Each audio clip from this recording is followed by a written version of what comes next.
तर त्या पॅलेटमधलं चॉकलेटी कलरचं कॉन्टोरिंगचं प्रोडक्ट आपल्याला कॉन्टोर ब्रशच्या मदतीने घ्यायचं आहे। तुम्ही पाहू शकता व्हिडिओमध्ये कशा पद्धतीने ते प्रोडक्ट मी ब्रशवर लावत आहे आणि जेवढं पण एक्स्ट्राचं प्रोडक्ट आहे ते व्हिडिओमध्ये दाखवल्याप्रमाणे आपल्याला काढून घ्यायचं आहे, नाहीतर जास्त प्रमाणात प्रोडक्ट आपल्या चेहऱ्यावर लागू शकतं। तर आपल्या नोजच्या म्हणजेच आपल्या नाकाच्या व्हिडिओमध्ये दाखवल्याप्रमाणे दोनही साईडला आपल्याला ते प्रोडक्ट एका सरळ लाईनीमध्ये लावून घ्यायचं आहे। तुम्ही पाहू शकता कशा पद्धतीने मी हे कॉन्टोरिंगचं प्रोडक्ट लावून घेत आहे। व्यवस्थितपणे आपल्याला एक स्ट्रेट लाईन ड्रॉ करायची आहे आणि त्यानंतर सिंपली आपल्याला ते प्रोडक्ट व्यवस्थितपणे ब्लेंड करून घ्यायचं आहे।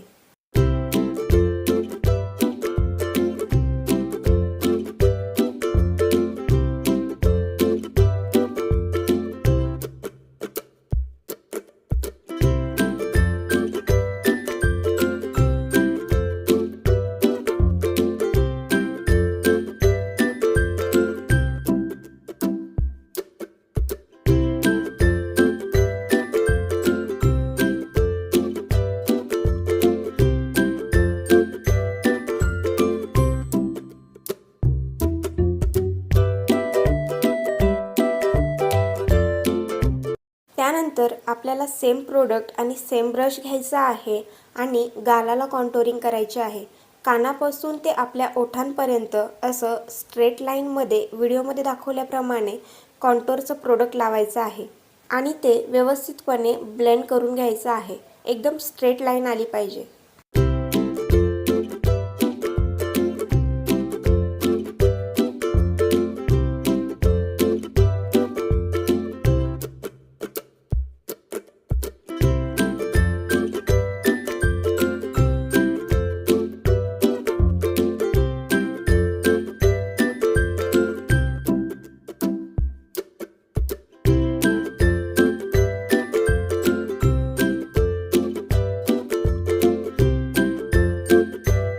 त्यानंतर सेम प्रोडक्टने जॉ लाईनला म्हणजेच जिथे आपला चेहरा संपतो तिथे देखील आपल्याला कॉन्टोरिंग करायचे असते, जेणेकरून आपला चेहरा एकदम स्लिम दिसेल। व्हिडिओमध्ये दाखवल्याप्रमाणे तुम्हाला दोनही साईडला व्यवस्थितपणे ते प्रोडक्ट ब्लेंड करायचं आहे।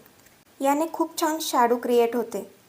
त्यानंतर परत सेम प्रोडक्टने आपल्याला फोरहेडला म्हणजेच आपल्या कपाळावर कॉन्टोरिंग करायचे आहे।